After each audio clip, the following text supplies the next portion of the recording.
Давайте я покладу цей.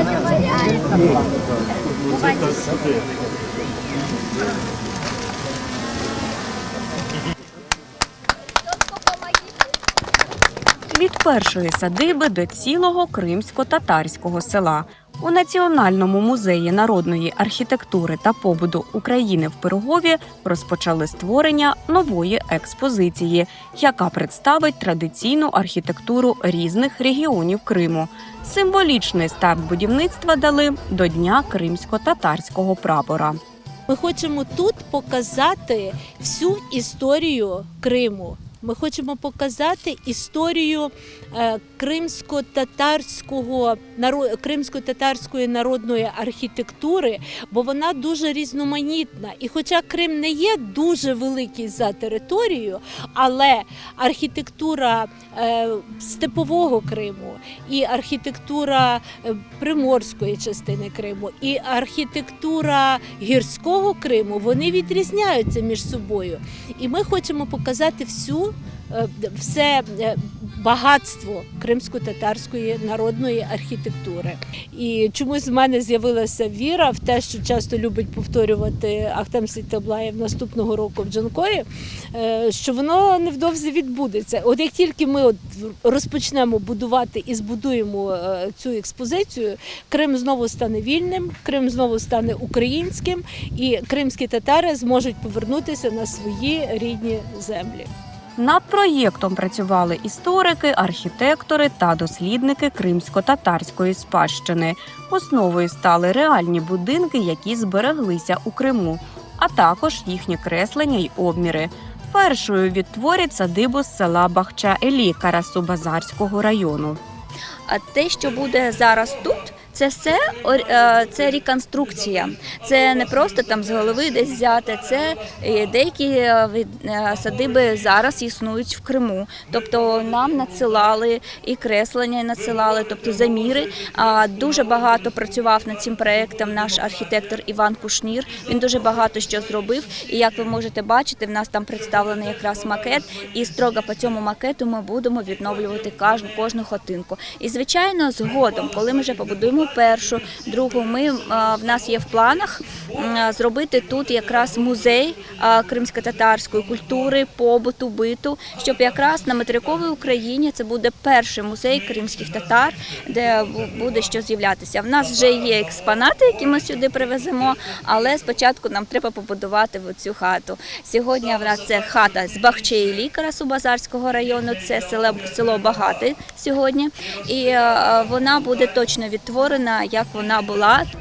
Концепція майбутньої експозиції передбачає відтворення різних типів кримсько-татарського житла – від степових до гірських і південно-бережних садиб. Кожен об'єкт відображатиме особливості традиційного побуту та будівництва свого регіону. Це хата-мазанка. Традиційний каркас, плетена лоза з горіха і обмазана з двох боків стіна буде глиною. Це ті традиційні хати, які кримські татари степового Криму будували. Це хата невеличка, всього 2 кімнати і господарська споруда під одним дахом. Але це традиційна хата, в якій степові татари проводили свій час, своє життя, займалися господарством, ремісництвом. І от у нас сьогодні це відбувається. Загалом концепція передбачає, що тут будуть представлені всі райони Криму: степовий Крим, Педередгір'я, лісистий Крим і південнобережний Крим, Бахчисарайський район. Тут на ділянці ми бачимо, власне, оці огорожені, схематично огорожені, це майбутні будинки. І сподіваюсь, з початком цього будівництва у нас не за горами вже буде наступні. Майбутній комплекс має стати не лише музеєм архітектури, а й живим простором кримсько-татарської культури.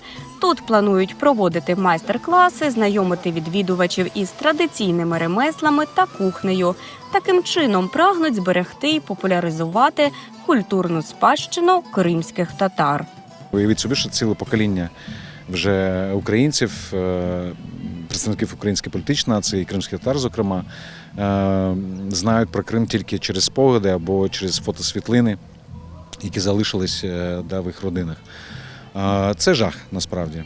І це буде перший на території материкової України музей під відкритим небом, живий музей, тому що тут, окрім, власне, самих споруд, окрім, як я вже і казав, рослин-ендеміків, тут будуть ремісничі майстерні, в яких, я сподіваюся, будуть працювати в тому числі ветерани російсько-української війни, які хочуть через творчість, через притаманну кримськотатарському традиційному ремісничному інструментарію, кераміка, шорничство, ткацтво, вишивка так само, будуть розповідати про Крим. Будівництво кримсько-татарської експозиції триватиме поетапно та залежатиме від фінансування. У музеї сподіваються, що проєкт об'єднає меценатів і благодійників та стане ще одним кроком до збереження кримсько-татарської спадщини. У майбутньому експозиція має стати найбільшим осередком знайомства з культурою корінного народу Криму на материковій частині України.